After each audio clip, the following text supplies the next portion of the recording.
Vraies Voix Sud Radio, le coup de projecteur des vraies voix. Chers amis, à Pâques, nous allons baptiser en France plus de 10 300 adultes. Nous avons une explosion du catéchuménat, notamment adolescent. Pendant longtemps, on pensait que le baptême, c'était réservé aux bébés. Aujourd'hui, clairement, on peut le dire dans toutes les églises où on rentre, on est baptisé à tout âge. Alors, on voit une tendance qu'on avait déjà observée l'an dernier. Et pour les adolescents, nous atteignons d'un chiffre de 7400 pour 9/10 des diocèses. Et pour les chiffres que nous avons pour en 2024 et 2025, c'est une hausse de 33% en moyenne sur les diocèses. Je pense que c'est une nouvelle génération qui arrive, qui a de grandes questions sur sa vie, sur comment trouver des repères pour construire sa vie dans un monde qui est pas toujours très simple à appréhender. Je vais faire la vie Maria de Guilou. Et c'est une bonne surprise pour l'Église catholique en France. Après des années de déclin, le nombre de baptêmes de jeunes adultes explose, plus 45% par rapport à l'année dernière. 10 000 baptêmes à Pâques, notamment chez les 18-25 ans. Et alors parlons vrai, est-ce que cela marque un retour aux traditions? Et à cette question, hausse du nombre de baptisés adultes, sommes-nous dans une vague identitaire? Vous dites oui à 69%. Vous voulez réagir le 0826 300 300 où ça réagit déjà beaucoup. Et Daniel Duigou est avec nous, prêtre au diocèse de Paris. Merci d'avoir accepté notre invitation. Bonsoir. Bonsoir.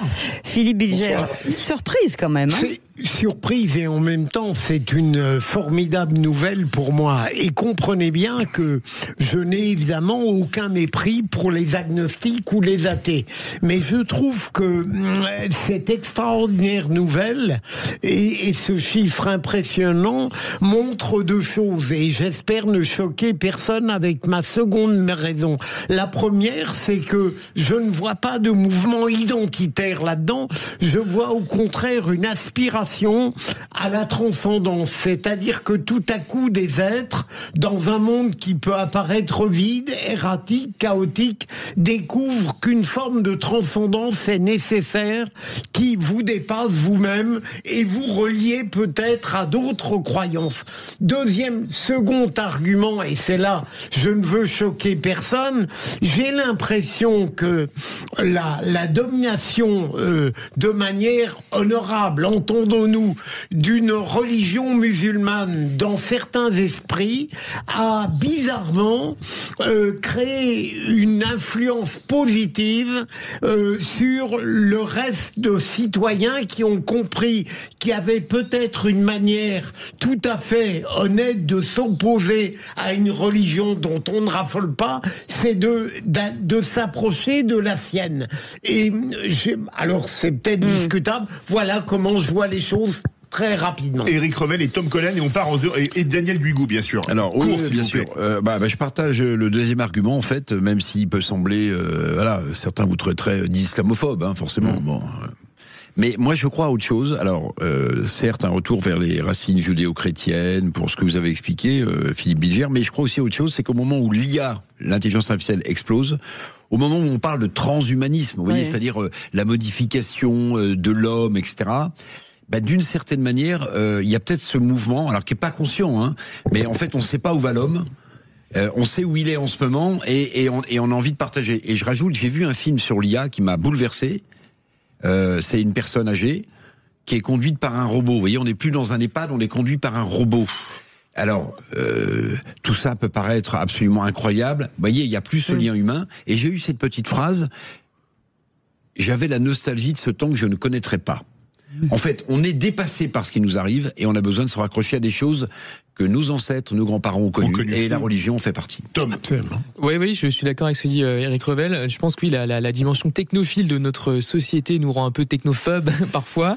Après, est-ce que le retour à la religion, c'est forcément la solution? Moi, ça serait pas la mienne, mais évidemment, ça peut être une possibilité. C'est peut-être la possibilité la plus facile, je dirais, celle qui est la plus accessible, parce qu'elle est au bout de la rue. Il y a des églises partout en France.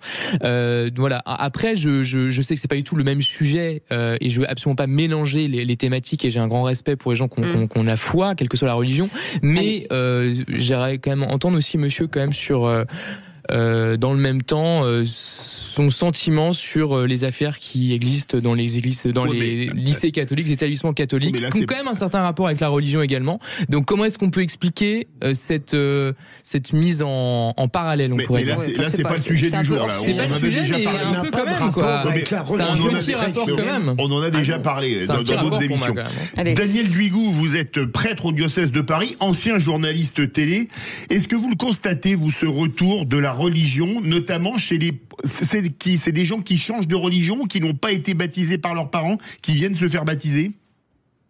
Oui, qui n'ont pas été, en général, baptisés par leurs parents. Je suis actuellement aumônier à l'hôpital de la Pitié-Salpêtrière et on voit des jeunes qui viennent pour être à la disposition de l'aumônerie afin de distribuer la communion après la messe aux malades. Et je crois que c'est un mouvement tout à fait logique, comme on l'a dit, comme vous l'avez souligné tout à l'heure. Et c'est pas du tout étonnant. Moi, je suis pas du tout étonné. Il y a un besoin d'identité, notamment parce qu'on est jeune et on est en train de construire son histoire.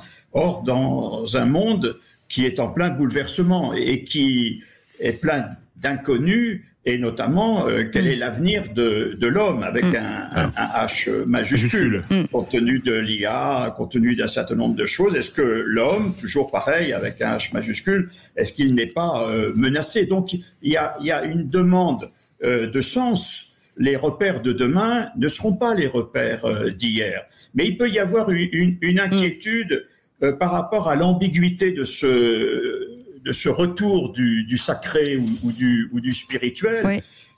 Dans le christianisme, il n'y a pas de certitude. Le christianisme, c'est se mettre en marche pour réfléchir, s'interroger et construire le sens de demain, pas revenir en arrière. Oui, c'est pour ça que j'insiste là-dessus. C'est s'interroger sur le sens aujourd'hui, compte tenu de l'évolution des sociétés, pour se demander où va-t-on et comment peut-on construire une société qui a du sens. Allez, ça fait beaucoup réagir, Cécile. 0826 300 300. Sandra est avec nous. Bonsoir, Sandra. Bonsoir. Bonsoir à tous. Bonsoir. Sandra, merci vous d'avoir pris mon appel. Je vous en prie. Vous êtes revenue vers la foi. Oui. Alors, il y a maintenant 5 ans, j'ai 50 ans. J'ai fait ma confirmation.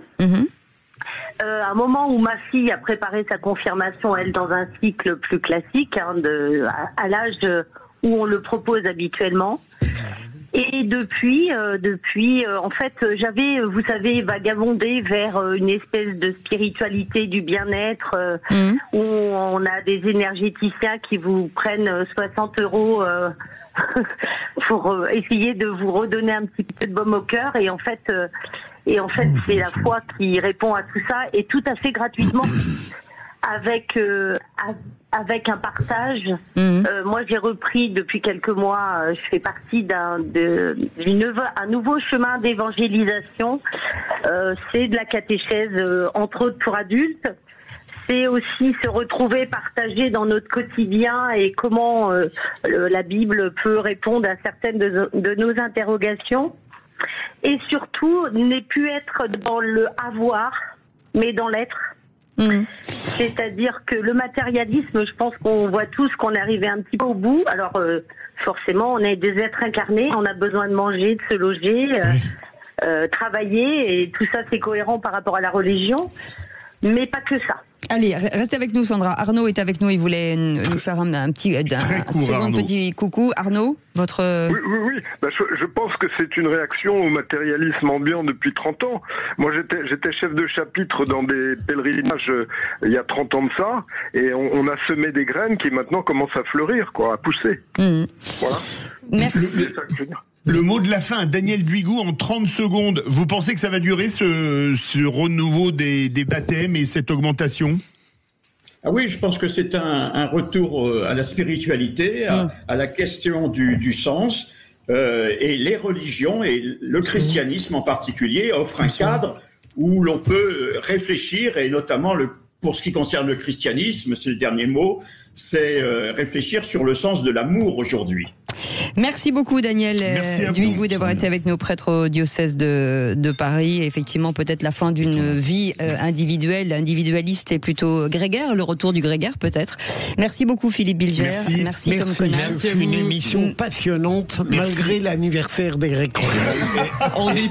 Merci Et on Éric dépisse la Revel. nouvelle victoire au qui l'a dit. Et qui l'a Voilà, dit. parce que Bravo 2-0 Éric quand Revel. même, monsieur le procureur. Et encore très bon anniversaire. Allez. Merci, c'est très gentil. Merci. Dans un instant, Le rugby. Salut Alexandre Priam. Alexandre Priam. Salut les vrais voix. Bah oui, c'est une religion le rugby, monsieur. Oui. Et puis là, il y a du très lourd ce week-end. C'est une religion où il faut croire dans ce sport et en l'arbitrage. Et ça, c'est pas évident pour Philippe David. C'est pas gagné. On va parler de Pro D2, évidemment, mais aussi de Champions Cup ce week-end, parce que c'est les quarts de finale de Champions Cup. Et dimanche, on a un match exceptionnel sur Sud Radio avec Daniel Herrero. Toulon-Toulouse. On va en parler tout le week-end. Le rugby commence dans un instant sur Sud Radio. Allez, excellente. Bon match à tous. Bon week-end. On vous souhaite. Et merci à notre équipe formidable. Merci on se retrouve lundi à partir de 17h. Bon week-end. Salut. Bravo. Bien dans mon